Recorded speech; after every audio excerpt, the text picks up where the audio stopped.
I'm going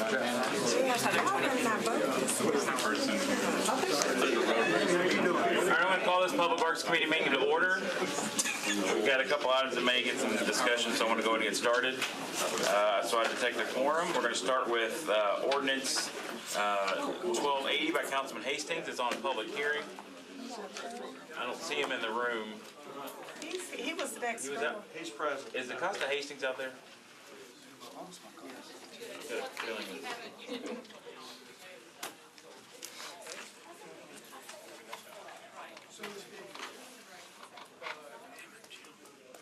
We'll come back to it. Going to resolution 1322 by Councilman Primore and others, authorizes the Director of Public Property or his designee to exercise an option agreement, for the purchase of a floodplain property located at 484 Canton Pass for Metro Water Services. We have a letter asking for approval. I move. Good with that?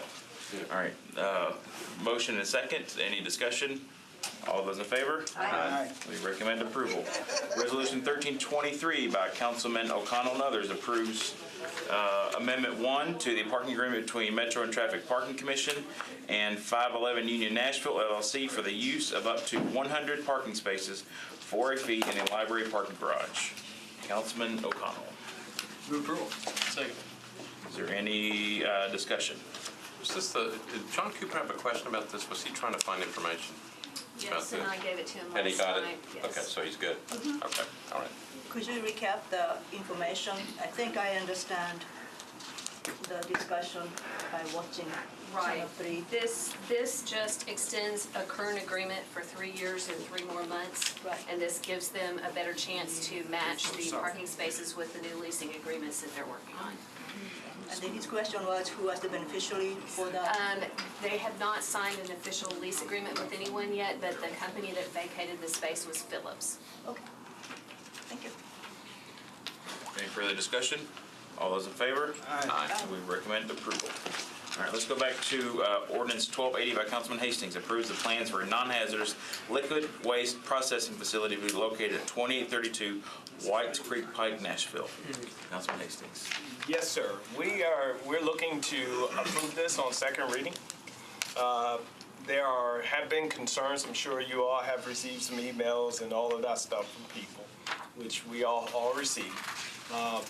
We are going to the guys Combs and also some of the guys that we know. They're going to be taking trips with the people that are directly affected by this. As of right now, they do not need our approval to move there with what they do, as far as this is not a zoning issue. This is only brought up because of the bill as far as the Jackson law. And with the Jackson law, they can actually do all that they do at this facility. The only thing that they are hold out right now is just one thing.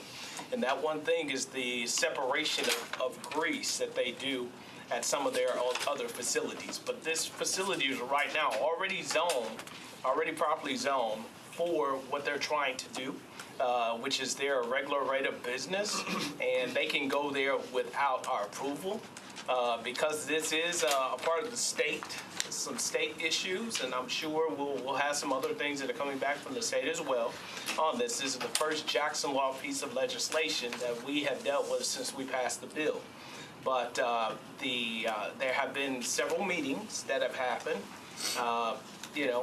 We won't have 100% approval ratio of anything. This is, of course, I have to tell my community, this is not my bill.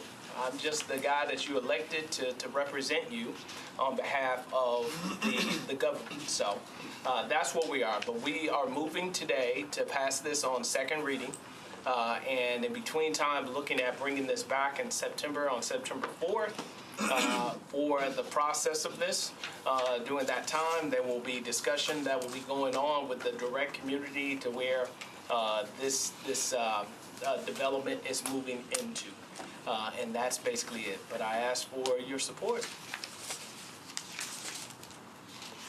All right, discussion. Mr. Chairman, Yes, sir.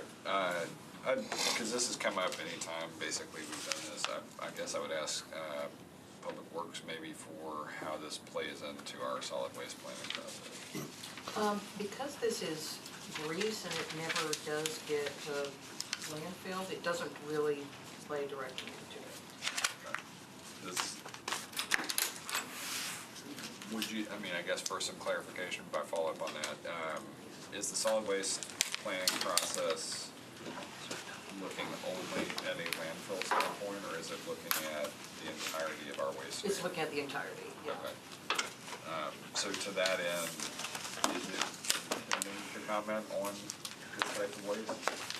It isn't, it's not something that is considered solid waste in the terms that we've defined it. Okay. But it is a recycling facility, so in that respect, of course, better than if it was going into a landfill. Thanks. Councilman Schuler. So I'd like to, the process involved in this, make sure I understand. Obviously, it's not a zoning change. So it's coming under the Jackson Law. So tell me how this works in the sense of, or maybe somebody from Public Works can explain the process that goes through, because it's showing up obviously on public hearing. And my guess is based upon the number of emails that we've gotten, we're going to have a show tonight on this one. So what happens with this? You have to go through different readings. You're going to have public hearing. What happens? I mean, you said that, I mean, they can do it now based upon the zoning. Yeah. But obviously, if we don't pass this, what happens? Well, this is the first for all of us, and I know you know this is the first for us. Actually getting with legal and Mike Jameson, they were not sure on what to do, but the state of Tennessee was a part of the process of just trying to figure out if this needed to go through for the Jackson Law as well, because it's not a solid waste. But the whole process is that right now we do go through the 3 readings through this whole process. There's partially the reason that I'm saying to you that they are going to move anyway is because all that they do does not fit up under the criteria of the Jackson Law. And I was just explained that today by their legal and also ours, and looking to see what's going on. So if we don't pass this today, the part that they're trying to do with the separation of the grease and all of that at this facility, and this will be a new facility as far as I know. I don't know anything about grease. I don't know anything about separation of grease from grease, but evidently there is a process, and that is what I want my community to be educated about and to see so they can make a comprehensive decision for themselves. But as far as us today, if we vote this down, the guys with Combs and the owners of this property will not be able to do the separation process or the processing system that they have. They would only be able to do the grease system that they're allowed to do under the zoning. Well, I mean, again, I'm trying to figure out, so obviously there's a lot of people who aren't happy with this. Yeah, there. So, so you're saying that even if we don't pass it, they get to continue on? Well, they're going to continue on the side that they're legally open to. Right now, because of the zoning legislation, it's for them that they can fit in under the regular zoning. As far as I understand and what I was told today, they can continue on in business as far as what they're allowed to do as of right now. Now, the other portion, as far as the separation from grease to grease, and I don't know the name of that process. I may sound a little ignorant here, but the part that they're trying to do with the separation aspect, they need our approval to be able to move on. So I guess, Mr. Chairman, I'm still not exactly sure what we're doing here. Can Public Works explain? Well, okay, part Well, of, let's do Sharon, and then, Tom, do you represent the, okay, all right. I do. All right, let me do Sharon, and then we'll Yeah.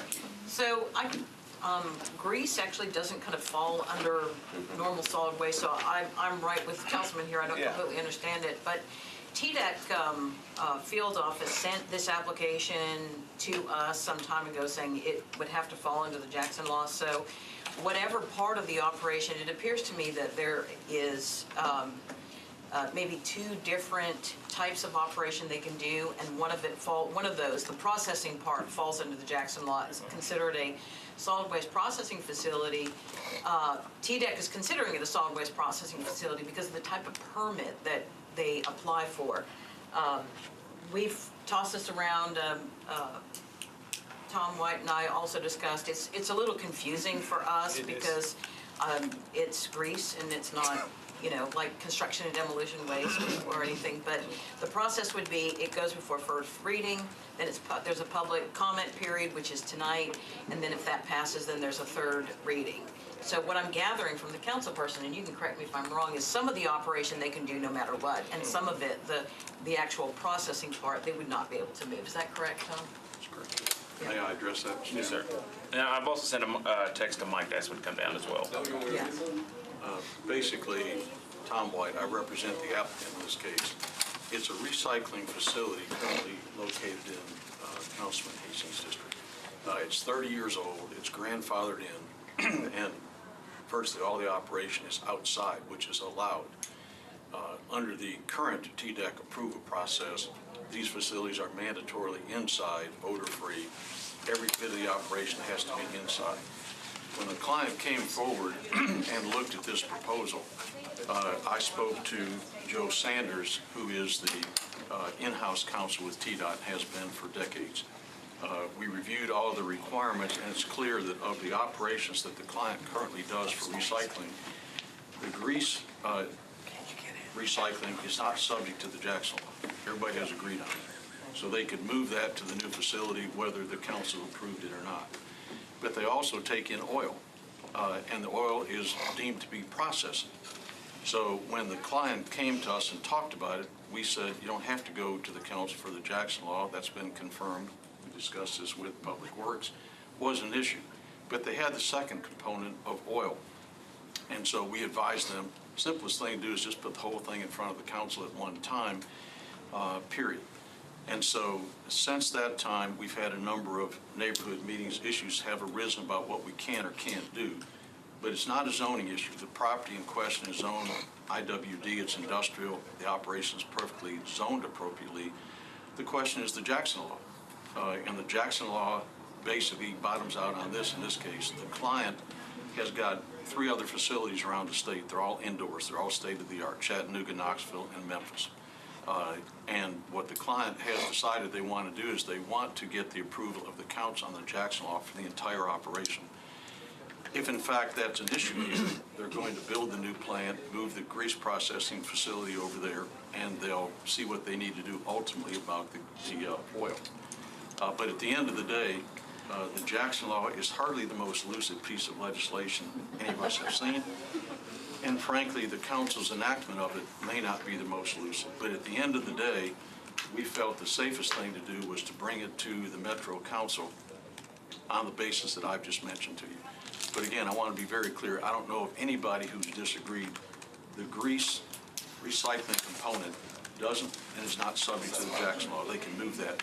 It's the oil separation and recycling that clearly makes it subject to the Jackson law. And I want to be very clear, they cannot move that oil recycling to the new facility without the Jackson law being passed here by the Metro Council. That's where it stands. That's what we've recommended to the client to do.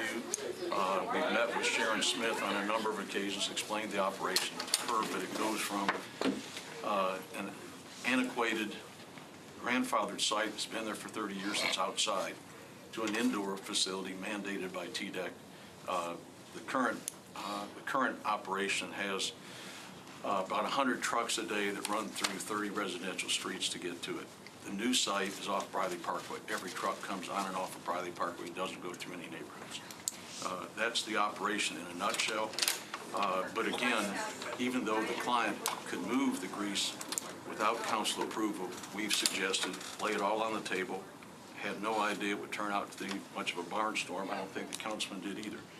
But there's a lot of misinformation about what is currently out there and what the new facility is to be. But they cannot go to the new facility unless it's all indoors, it's odor-free, and it's off Briley Parkway only. So I'll answer any questions, but that's how we got to where we are.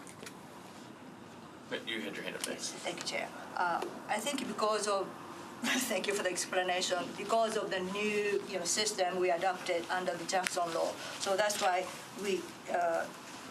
this issue is right now in front of our committee for second reading prior to public hearing. So I think procedurally, I feel a little awkward, approving right now before having a public hearing, because that will send a wrong message, because public's opinion does not matter. Probably, what we need is more thorough conversation and education for entire community and what exactly does and does not and so forth. But for the purpose of transparency and community involvement, I feel comfortable we don't make any recommendation today, but bring that to the committee before the third reading.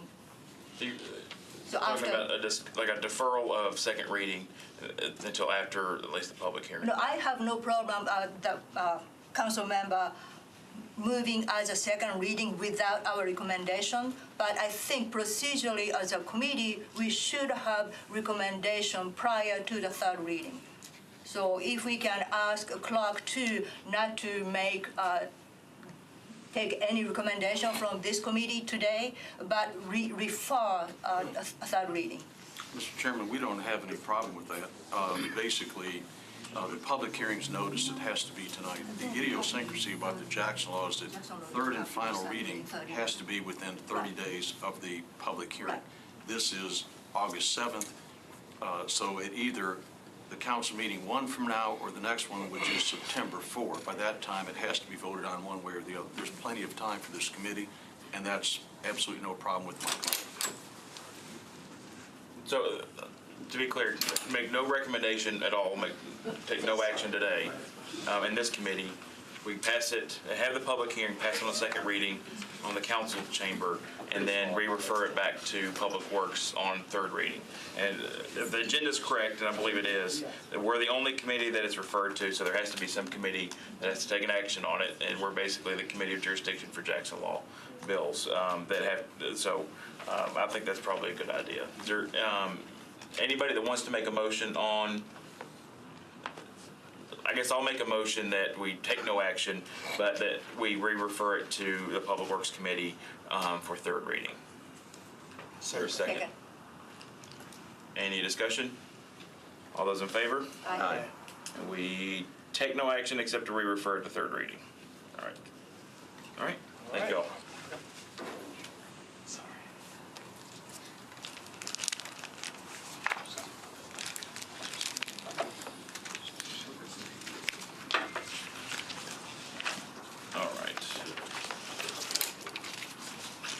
Next is Resolution 1355 by Council Lady Bircher and myself, approves an application for a waste reduction grant from TDEC to Public Works to purchase trucks for Nashville's curbside recycling expansion. And I would move approval and ask Sharon for an explanation. So as part of the plan to expand our curbside recycling from once a month to every other week, Public Works is applying for some TDEC grants that will help to offset over half of the capital costs for the equipment. And this is the first grant that we're applying for. There will be another one that will be a larger one coming in the next month or so.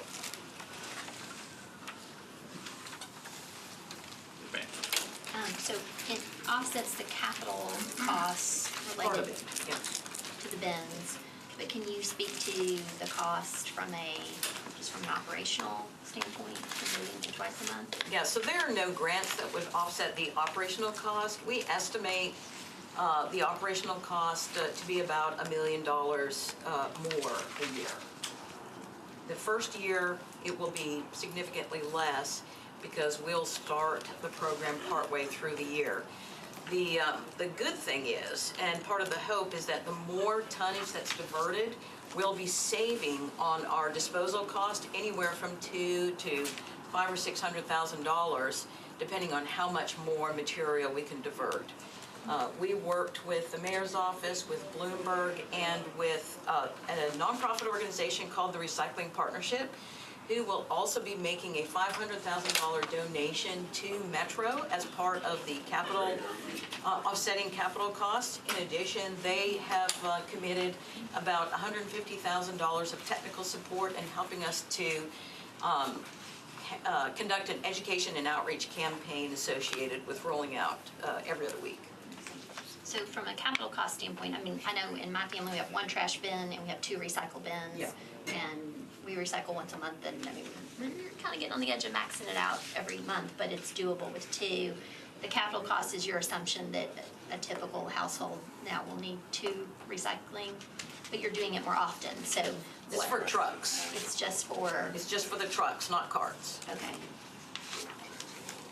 And then we're expanding our contract with Red River, or do they do? Now, who Public does- Works provides curbside recycling collection, so we do it ourselves. So All do we're, yourself. we will have to hire more staff and purchase more trucks, because the current crews that are out there, you know, they're working every day. That unlike your trash guy who's every week they have a new route every week, and every week they're repeating a route. Our recycling guys are repeating routes once a month, and they'll go to repeating routes every other week. So we'll have to double our staff and double our trucks. Okay. Check. Yes, ma'am. With the committee. And at that time, will we then implement asking people to pay for the second cart, because now we've provided an option for them to not have to throw as much away because it'll be easier to recycle? We have Second trash definitely talked to the administration about the possibility of doing that.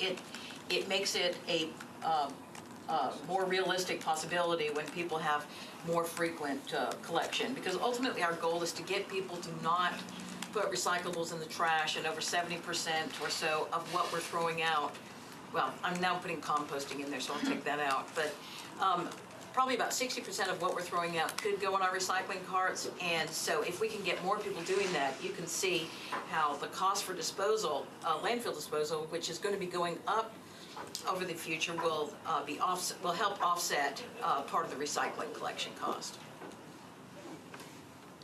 And of course, this is a major part of our long-term zero waste plan as well. All right. Any further discussion? All those in favor? Aye. We recommend approval. I want to get the other ones out of the way. I'm going to skip ordinance 1202 real quick. And there are 3 items I think we can pass on the consent very quickly. It's ordinance 1284, 85, and 86. And I'll read those very quickly. Unless anybody objects, we'll take them together. 1284 approves Department of Water and Sewerage Services to provide public water service improvements for Regent Homes proposed development, as well as other existing property. That's by Councilman Kendall. Ordinance 1285 by Councilman O'Connell and others abandons a portion of Alley 572 right-of-way. Ordinance 1286 by Councilman Syracuse abandons a portion of Cliffdale Road right-of-way.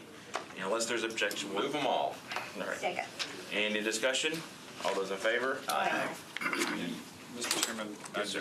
I had, there were a couple of resolutions that I might have missed when I was out of the room. Did you get to 1322 and 1323? Yes, sir. Approved both of them. All right, perfect.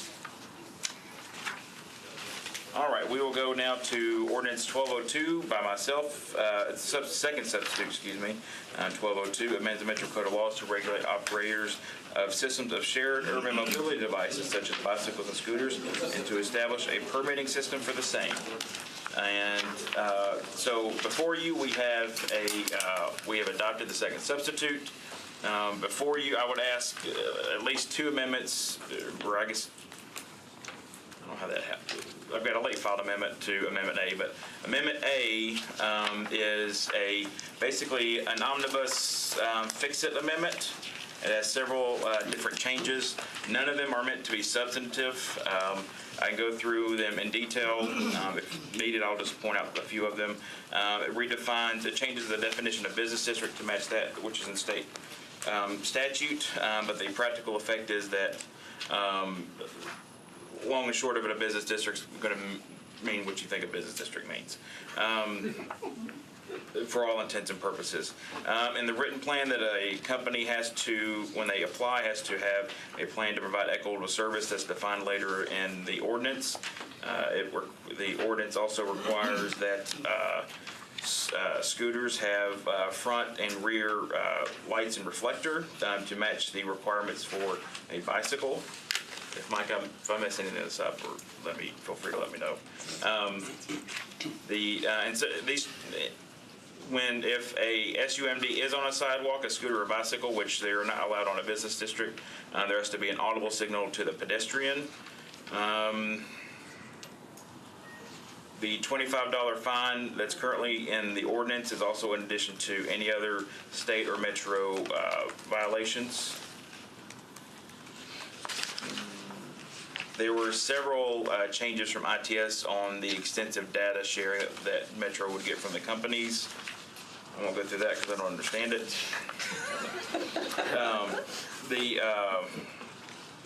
Let's see, that's that.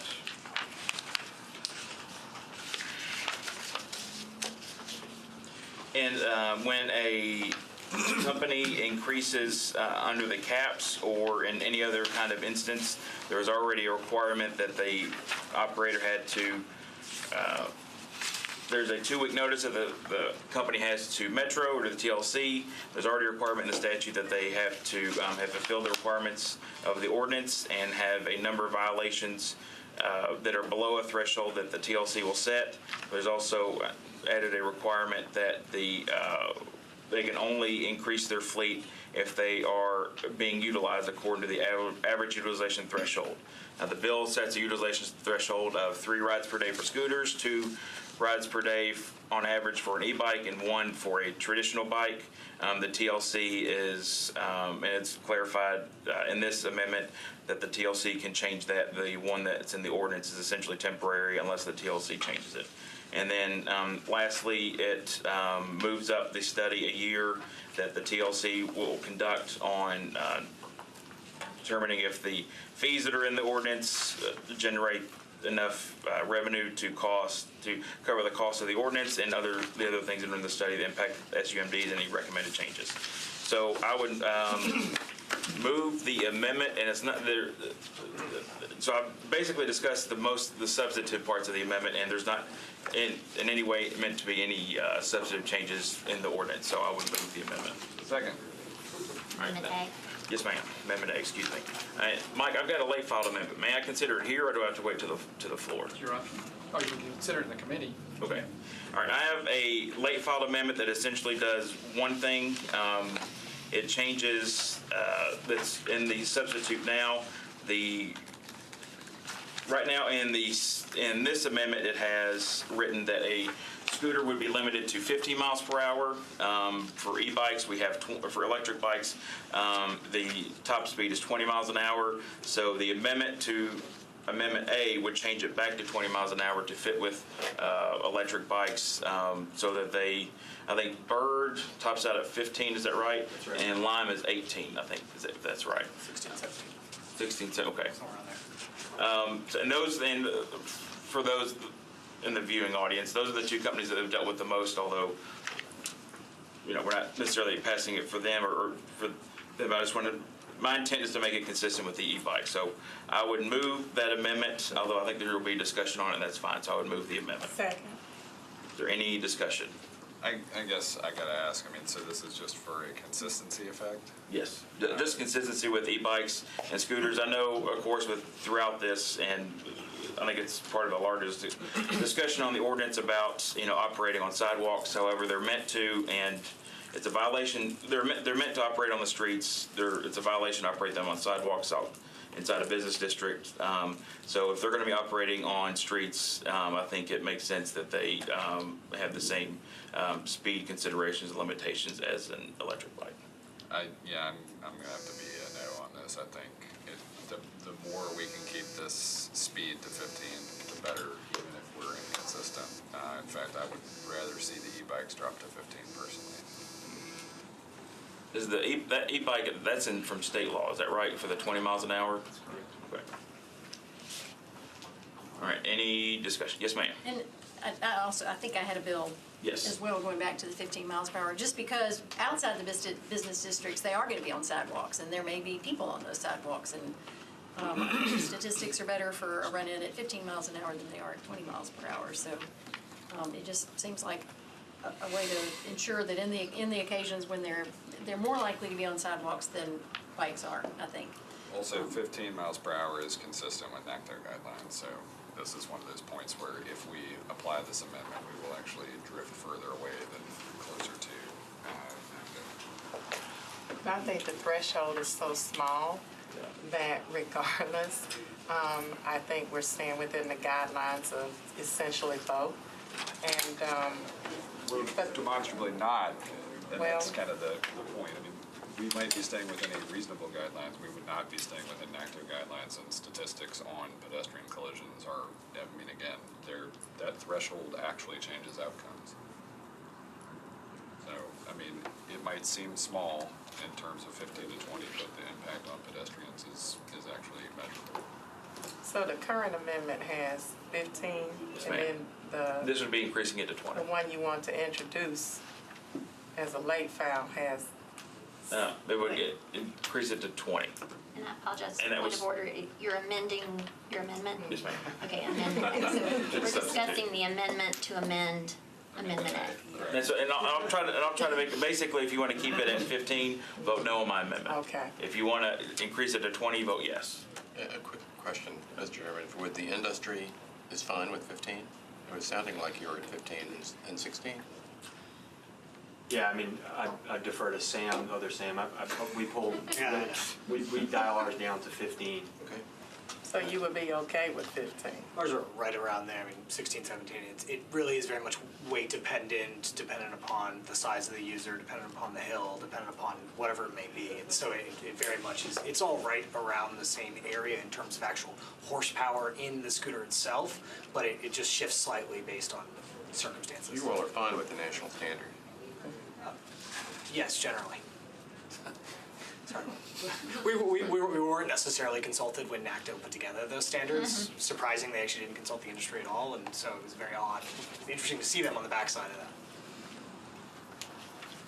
And then just a quick question in the cycle community as far as, bike lanes and the electric bikes and just, I mean, I think obviously internal to a bike lane, kind of, the manners that you use, but on a downside, right, and you're picking up speed, and I mean, there is a little kind of give here and there of, I mean, having there's not an odometer, right, on there for you to know, in fact, how fast you are going, but certainly you can see bikes, anything, like reach a speed where you feel like, yeah, that's not so safe, right? So people have to kind of adjust their behavior accordingly. But that said, I do somewhat concur with Councilman O'Connell that, 15, just from a community perception level, is, I think, a safe number, but also, I mean, it's the NACTO standard, and it's also, I mean, it's, I think, quantifiably safer if you have a hit. So I don't, I guess I'm a little wary of, what the implications are for cycle use. I would prefer scooters personally to stay at 15, but I want to kind of think through what are some unintended consequences as it relates to cycling, because I know those are both kind of combined in this ordinance. So can you speak to that? How does Amendment A read currently? 15 for everything? 15 for scooters and 20 for electric bikes. Okay, thank you. I apologize, I didn't make that That's distinction. Okay. Any further discussion? All right, all those in favor of the amendment say aye. Aye. All those opposed? No. All right, then we are back on Amendment A. And then, so I'll ask, is there any discussion, further discussion on Amendment A? All those in favor say aye. Aye. Any opposed? We adopt Amendment A. All right, Amendment B, sponsored by myself and Councilman O'Connell, you on this? I am. Okay, just want to make sure. Chairman, so maybe, I guess, I've looked at the amendment packet. There are several amendments governing kind of caps and schedule. Should we have a general discussion and pick one, or do you want to take them and see which one sticks? Well, I guess I'll explain the amendment, and then overall, I guess, why I've sponsored it, and then I think we can somewhat meander through some of the other ones. But I think it's an overall discussion of less, more in the middle somewhere. So Amendment B, let me step back, excuse me. Let me make sure I get the numbers right. Currently, as the ordinance stands right now with the substitute and also with the amendment, is that for the first 2 months, a company starts to operate in Nashville, and they can have $400 for the first month, and then $400 for the first and second month, $800 for months 3 and 4, and then $1,200 for 5 and 6. And those numbers were derived just some back and forth from an original draft and talking with the industry, different metro departments. My feeling on having the caps where they are, perhaps not letting Metro set or the TLC set the caps, is that for companies to come into Nashville and to have, I think, for them to be able to have, we have to have good operators that I think will want to work with us. We need to have a somewhat, I think, a cap of 400. Now I'm asking for 500 in the amendment, is to, one, I think, get a good product on the streets for people that actually live here in Nashville to operate. That if we have a lower number, they're mostly going to be concentrated in downtown, West End, and mostly going to be used by tourists. My hope with these kind of devices is that they're going to be actually used by people that live here in Nashville. And the only way to do that is to not have them concentrated in a small area such as downtown for tourists. Now, with Amendment A, any increases would have to, the companies would have to show with the data, they have extensive data sharing with Metro. They have to show that they are being used above a certain threshold. And I'll use scooters because that's what we're mostly discussing, although don't forget ever the e-bikes and traditional bikes. But for scooters, it's set right now as 3 times a day. That was suggested by the industry, but it's temporary, the ordinance, so that we can, in case we want to increase it or lower it. So for me personally, and it's up to the committee and the council, but for me, if these are being used, then then that means that they are popular, that there's a demand for them, and that we should have more of them in the city and available to Nashvillians. And the more of them that are available, the further out they're going to go, because there are also anti-clustering provision. There's also an anti-clustering provision where they, I forget what the threshold is, but there's only a certain number that you can have within a square mile, so that you can't just all concentrate all of them in a downtown or West End area. Councilmember Berkeley Allen has an amendment that would lower the threshold. My Amendment B, which I'm asking y'all to, I will be moving, it has a lower overall cap over the term of the pilot, but it has a faster rollout. So that with Amendment B, the operator will be able to have 5 in the first month, 750 during the second month, and at the beginning of the third month have 1,000. You know, some cities, as many cities as there are, they are all taking a variety of approaches to this. Some of them have a very low cap, some of them have no cap at all. And it's just what feels right for each city. And, you know, with some of the delays that we've had in the ordinance, I think these are going to be particularly popular in hot weather times such as August, September nowadays. And so I think a higher cap is warranted, and I think they'll be used. And there are several provisions, you know, throughout the ordinance that gives the TLC, Metro, the Police Department, the Traffic and Parking Commission, many authorities. One of them for the TLC is if they start to fall below a threshold. 1, I think the companies may pull them off the streets because they're not making money. But 2, the TLC can also hold a hearing and direct the companies to pull them off the street. So I would ask for Amendment B, which has a faster rollout but an overall lower cap. Because, you know, I keep going back to it because I think it's important that they start with 500, each company can, but they can only increase above 500 to 750 or 1,000 after notice to the TLC, and they have to prove to the TLC that they are meeting that utilization threshold that is set temporarily in the ordinance, and then the TLC can set it after this. So that is the purpose of the amendment, and I would move the amendment. Do I have a second? Second. Is this your amendment? Yes, ma'am. Okay. Is that kind of, try to cover the bases there? Got it. Okay, all right. Council, wait down, do you want to speak to it? Yeah, I think speaking to them all at once would be more efficient than dealing with them. I have 3 amendments. 2 of them would do it by company and say each company can roll out 250 or 400. I've got 2 different versions of it, of whatever. And if they want to do all scooters, they can, or half scooters, half bikes, or 1/3 scooter bike, e-bike, or whatever. And then I have another that just starts at 250 per device and goes up. And then I think I have another one that stops at 500 and then says the MTLC can decide from there. And my motivation for all 3 of those is just concern to be sure that the departments, but largely Public Works and the TLC, and maybe the police, are able to stay ahead of this so that it's a good experience for everybody, so that if there is a small number of bad actors, we can deal with it swiftly and sort of figure out how our enforcement works so that it actually works. And my concern is just if we have too many, that our departments may get overwhelmed because we haven't really given them money to add any personnel to do this early on.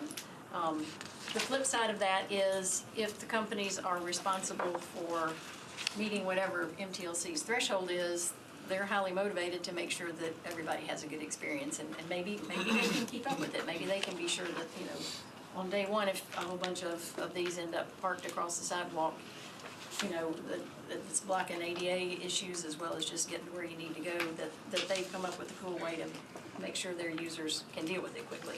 I mean, that would be the most creative solution, but I don't think we benefit anybody if we start huge and there are a lot of bad stories. I mean, I think absolutely the goal is to eventually get it to a system that works and then make sure that it expands so that it's in all the areas, the opportunity zones and everything. But that doesn't necessarily mean that if we start everywhere, that we'll be able to stay on top of it. So I have amendments, let me see what they are. F, G, and H, or F, G, and something. F is beginning with each category at 250 and stopping at 500 after the 3rd month. That's probably the most conservative. Then I have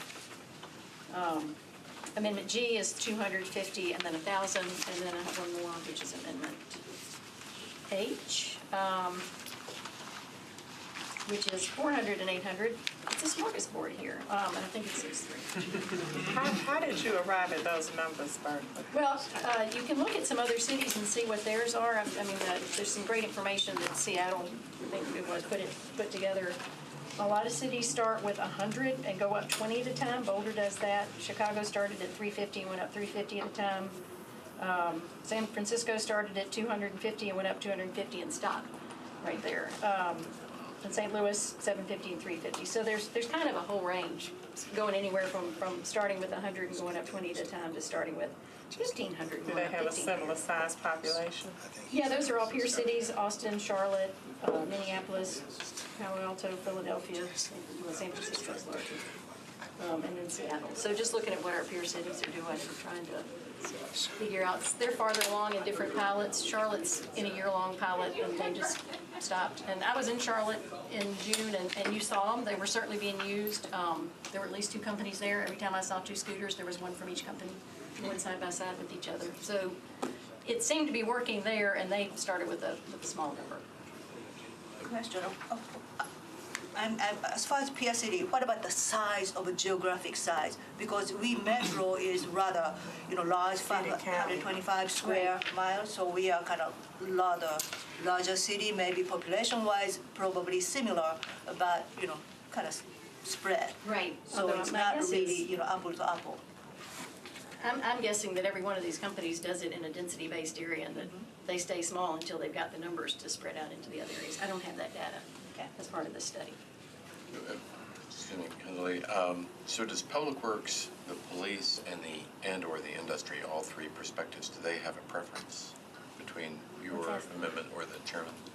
I think we didn't, there's nothing in the operations budget for this. Now, to be fair, this kind of came up after the budget was done, so we can do that in the future. I think would prefer a controlled, deliberate rollout. We're not exactly sure what we're getting into. So, So that would be Council Lady Allen's set of numbers. More inclined to what Council Lady Allen is. So, question though, Public Works engagement with these scooters or SUVs would be around enforcement of violations or moving it out of the sidewalk? Because I understood that onus was on the companies themselves, right? In their commitment to participate in our city. They affirmed that they'll, work against that happening if they have staff circulating or, so I'm wondering, do you feel there's an appropriate kind of balance at present as to what the companies have committed to do with their staff versus, and that's clear, right? And then what Public Works is expected to do. Because from our perspective, right, the citizens don't care if it's y'all or it's Public Works. They're just gonna burn us up because it's laying in the street and it's across the sidewalk and, so there'd be just a general frustration and it won't necessarily be, directed at any particular, other than Metro, Okay, so I think there was a question in there somewhere that. Yeah, I guess, do you feel that as it's outlined, there's an appropriate or clear balance between what they're committed to do and what you all are committed to do? I don't think it's clear, but I don't think we're necessarily over-concerned with it either. All the people that are working on it seem to be, trying to do the right thing. So I think and that's why I said we'd probably prefer something more deliberate, because I think there's a lot of unknowns, and we'll have to kind of work through those things as we go. We're ready to respond to whatever the public and the police department and the companies ask us to do, but we don't have an operations plan for this type of thing. Let me say also that if there's a lot for us to do, it just means that we're pulling our people and our resources off of other things. We have no choice. Chair, Yes, ma'am. may I ask to the industry, first time when we had surprise, deployment on the street, how many were there deployed at that time? Council, we had about 500 on the road at peak, started with about 250, and then within 25 days, there was significant demand on the street. So that it was only one company, and so what we are deciding is all other. So what was since, right? I'm sorry, what was the average ride per day with that, when y'all were? We were north of 3 rides per day at that point. I'd have to go back and check sort of along the timeline, but yeah, right before we were pulled off the street, about 25 days in, we had about 500 scooters and about 3.5 rides per day, somewhere around there. Okay, so from a geographic concentration, were those concentrated around downtown, or had you dispersed? You talked about the geography. They were of somewhat that. dispersed, Council Lady. They were a lot of them in East Nashville, down West End, a few down 12 South. Not a huge dispersant, as we would obviously like to see as we ramped up. But to answer Councilman Cooper's original question, we're in favor of what we do think is like a deliberate and controlled rollout that's contained in the chairman and Councilman O'Connell's Amendment B. Okay, and is there a police point of view? I know Chief Anderson did distribute something, but I don't know if it was just to you. I can't remember. There was a meeting of just some Metro departments to go through, and he had recommended some changes that are reflected in Amendment A and also from the Traffic and Parking. Mike, I can't. Besides that, I can't recall. Right, he had recommendations for the lighting, he had recommendations for the audible signal. I think 90% of his memorandum was reflected in your omnibus amendment. I guess what I'd be looking at from your line of inquiry is I'm hearing Mark as Director of Public Works sort of say, that there's a proportional force, in terms of enforcement, and I don't know if he spoke to that. I don't recall that from his standpoint. Obviously the department is committed to ensuring public safety, right? So, And I think with all of this, it's important to keep in mind that it's a pilot project. We don't, as I said the other night at that meeting, as Donna Rumsfeld said, we have known unknowns and unknown unknowns, which a lot of unknown unknowns. I guess. And I hate to quote him, but it's, To that end, though, I would say it's not yet a pilot project in anything other than words, so we'll get to that point. Well, and also, I just feel badly if the police all of a sudden said, oh my gosh, look at this number, we were not prepared for that, or, that to some degree they undermined the. My sense is, since the second substitute has been floating around, I think everybody, including the mayor's office, public works, us, and police have had at least, I think there's been a sense of what. Right, the upper bound is kind of known, right? The max that we got to in any of this was, I think, 1,500 maybe per? I think it had initially been 1,500, it's dropped down to 1,200, Right. and then with Amendment B, it goes down to 1,000. Right. That's what, So the overall cap with Amendment B is 1,000, less, but the rollout's just a little bit faster. but it's still phased. Can you speak to, and earlier we were talking about the TLC a lot, so for the public, that's the Transportation Licensing Commission, is that right? So can you speak to what those checks are? I mean, I know you said there's the temporal, like 1 month, whatever, but I mean, I guess I'm comfortable with 500, 750, 1,000 if I understand at those checkpoints, there's actually, some kind of teeth in that, Sure. right? I mean, what is that checkpoint? Gotcha. Or is somebody actually gonna look and say, well, sorry, Lime, I mean, we had like 30 calls about, such and such, so we're just gonna hold you at 500 until you can show us that you can circle around and get these better, and the onus isn't on Metro, right? So if I understand that those checkpoints there's teeth in them, then I'm comfortable with, a little higher number to start, especially because in the end, it's less, so. Sure, and I guess there's several areas in that, and to be candid, learned some lessons from the short-term rental issues that we've had of, putting basically the companies on notice. There's a lot of different ways that Metro, primarily through the TLC, but others, and I'll note them in just a second, can enforce it and change it as it goes along because it is a pilot project. For instance, and I'll go through some of kind of the catch-all clauses. One is the TLC is authorized to promulgate regulations to interpret and administer the chapter. The Traffic and Parking Commission can determine certain block faces where parking would be prohibited, or they can geofence areas where parking is allowed or not allowed. The Traffic and Parking Commission can also, beyond the definition that's now in the bill, can determine where a business district is. For instance, they set a geographic geofence kind of area for golf carts for slow-speed vehicles, so it could be something similar to that perhaps. After a notice and a hearing, the TLC can take disciplinary action, including revocation, suspension, or probation against the company if they violate anything.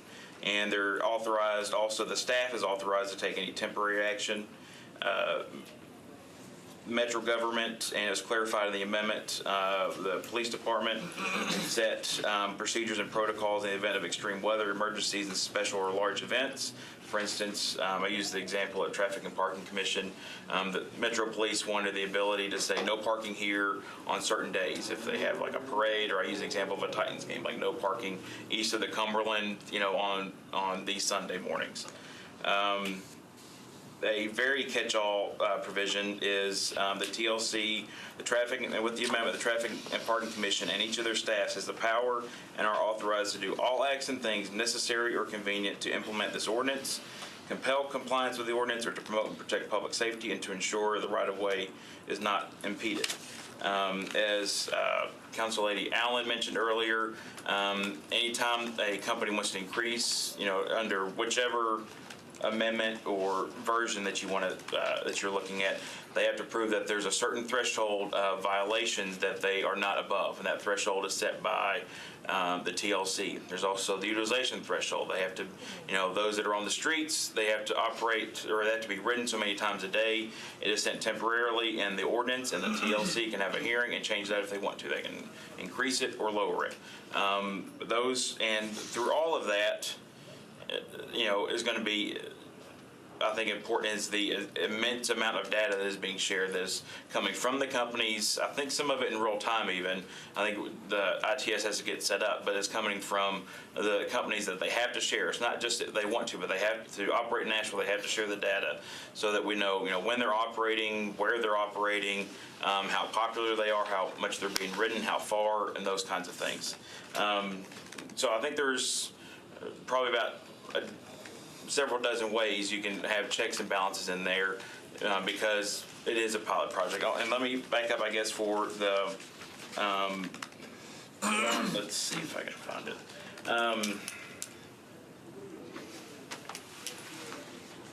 Operators are not entitled to and have no automatic right to renewal of their permit because each permit's for 1 year, and operators must comply with any and all ordinances, regulations, or policies that are duly and lawfully adopted by the metropolitan government after a permit is approved. So basically, if we pass this month, and in a month we want to pass something else or to change it, they have to comply with it. They're on notice, which, some of those were issues that we have with short-term rental companies again. So those are a lot of the checks that I believe that, I think we know that they'll be popular, and I understand the concerns of high numbers, but to have it spread out so they're not concentrated in such a dense area, they need to have somewhat higher numbers. And then if they are, again, I'll go back to the argument, if they are being used, I think that's a good option for folks. That I think for Bird, while they were here, the average utilization was 1.9 miles per trip. So that means for some folks that's walking, for some folks that's driving, for some folks that's ride sharing, taking an Uber or Lyft. So I think that means that'll be a good option. Also, to and from a bus stop, I think would be a good way for these to be used. Nora, do you want to speak to y'all, this walk? Like, I know y'all are supportive of it, but I want to see. Yeah, I think a lot of what you touched on with the caps, we're very excited about the transportation potential of these based on experience here, but in other cities, both the bikes and the scooters and the e-bikes, which I think are useful on hills. We do support we support having a cap. We do want to make sure the cap is enough that it allows for transportation use, which if they're not enough out there, you need to take a trip, you look up, there's not one near you, and equitable use in neighborhoods. And I think that's one point there. A lot of the cities that were mentioned are considerably less geographic area, and so if we want to have not just have them in downtown, but also have them in Inglewood or in some of our urban areas that are still farther out, I think it seems reasonable that the caps would be at or a little bit above some of the smaller geographic cities. So you're supportive of the chairman's version? Yeah, I think we would support that one as a reasonable version. It seems like a compromise. Dallas had no caps, and we saw. Like Santa Monica has no caps. Right. So this does seem somewhere. It's not all the way open. Still has a lot of reasonable. And then I do think the threshold of it only being able to increase if they are being used is really important. So people aren't just dumping, which we definitely saw in some of the cities where there was a lot of issues. People just unloaded 10,000 bikes and didn't have to prove that they were being used. So. Jerry, yeah, absolutely appreciate that second aspect of it, that they are being used. But this first piece, as far as increasing the various steps, that they are in full compliance with all aspects of the ordinance. Who determines that they are in full compliance, and what does that even mean? I believe that's. The TLC determines it, and the TLC sets it. So that's in full control, basically, for and one way or another for increases. And then so, we got into this with short-term rentals, right? There's calling in to host compliance versus a documented violation or a strike. So, if we look at like hub call volume, so in any one particular month before, say, Lime or Bird, I don't want to single anyone out, comes back to, up to 750. Are we just gonna, is the TLC just gonna say, hey, well, we had, 30 calls from Lime that they were obstructing the right-of-way, and we had, again, that balance of reports versus documented, and that's where we always get in an awkward place in Metro, because Public Works only has, your 5 officers that aren't even digitized, frankly, to do their enforcement. And, we got the hub system that's awesome, but that's any citizen. So I know from y'all's perspective, are all those valid? Is it the same person calling in all the time? So I mean, just in compliance, like, is always just so, it's just so gray for us. So, I mean, I think generally I support, the caps, but then I would ask us to kind of figure out, I don't know, from the TLC perspective, I would just, like you all, when folks come to kind of re-up, that, like, again, there's some teeth, there's something quantifiable, aside from, I appreciate how many rides we're using, but, It says the number of violations that, each expansion or increase in the fleet size shall require determination by the TLC or its staff and there's 3 things listed. The second one is the number of violations associated with the SUMDs that operator is below a threshold to be established by the MTLC. yeah, but who's gonna say it's a violation? Well, that's, We all know that's not gonna, but I'm just saying, the number of violations is documented by whom? the TLC. I mean, that's why it's a pilot project, is to let them do the month-to-month regulation of it. But what constitutes a violation? You know what I'm saying? Like, there's just. I think there's probably about 50 things in here that could be a violation. I think we get in a gray area as Metro from an enforcement perspective as far as what's reported and what we anecdotally know as a community is a problem, and then what we can document, and enforce, in quotation marks. So, anyway. Yes, sir. Thank you, Mr. Chairman. There were 3 of us that are being called over to the Rules Committee, so I'm just making sure you know.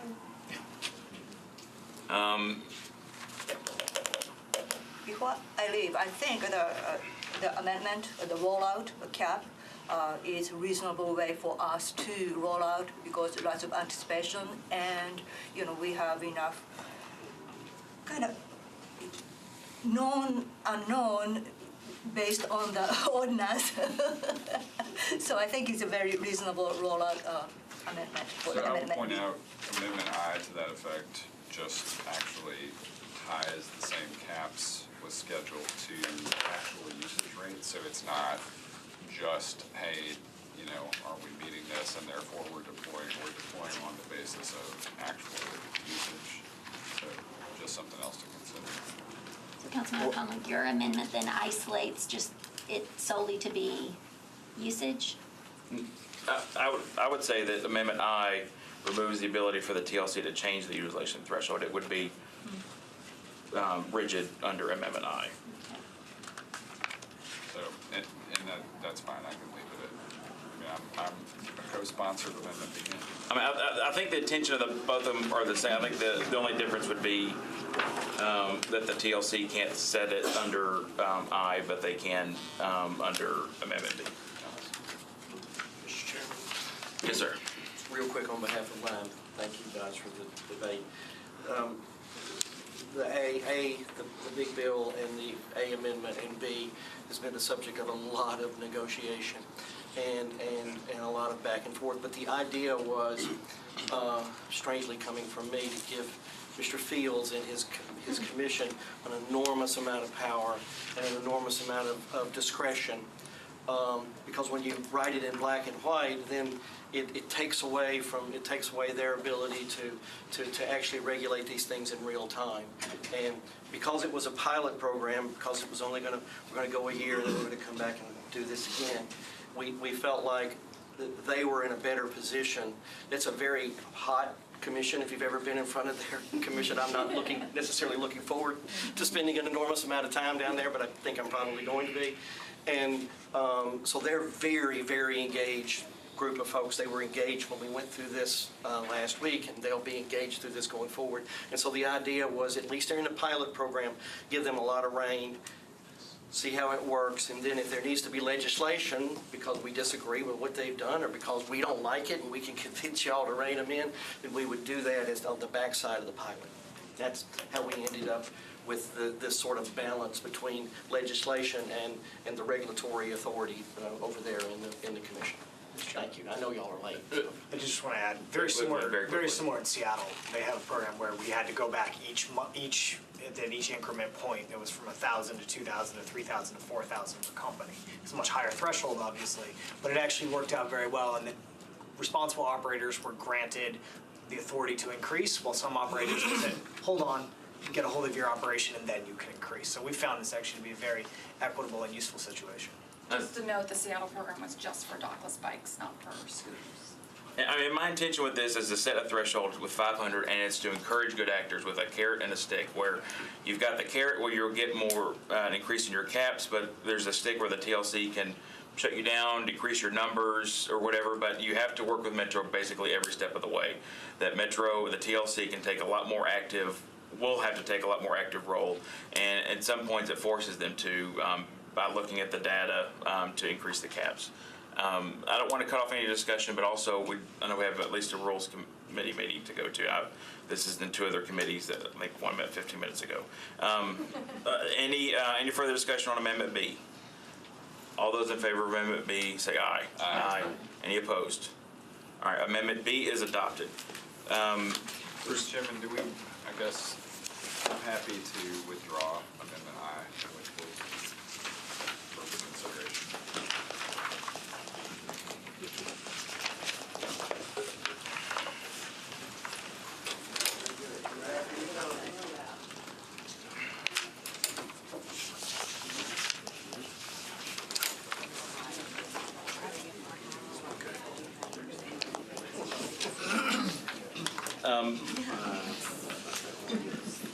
Councilman O'Connell and Councilor Al, we've talked briefly, the three, I've talked to each of you individually.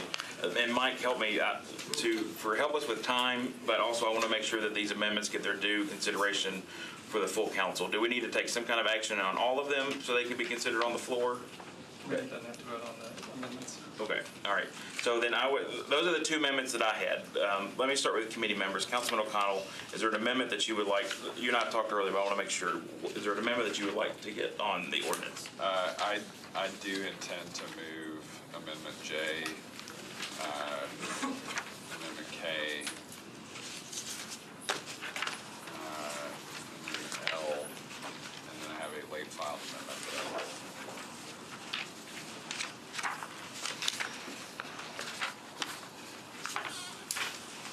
All right, Council Lady Allen, I believe C is redundant with what you've already done, so I won't move that one, and I would like to talk about D. I don't need to do that in committee though, Mr. Chairman. I'm happy to. okay, well, I think if nothing else, it'd help me as we go forward, so.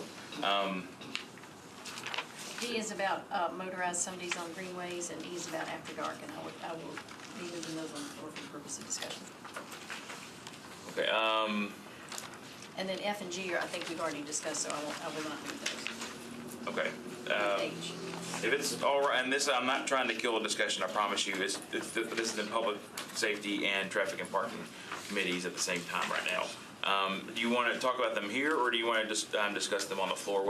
I'll stay here as long as you want, or we can, this is the last item on the agenda that we have left.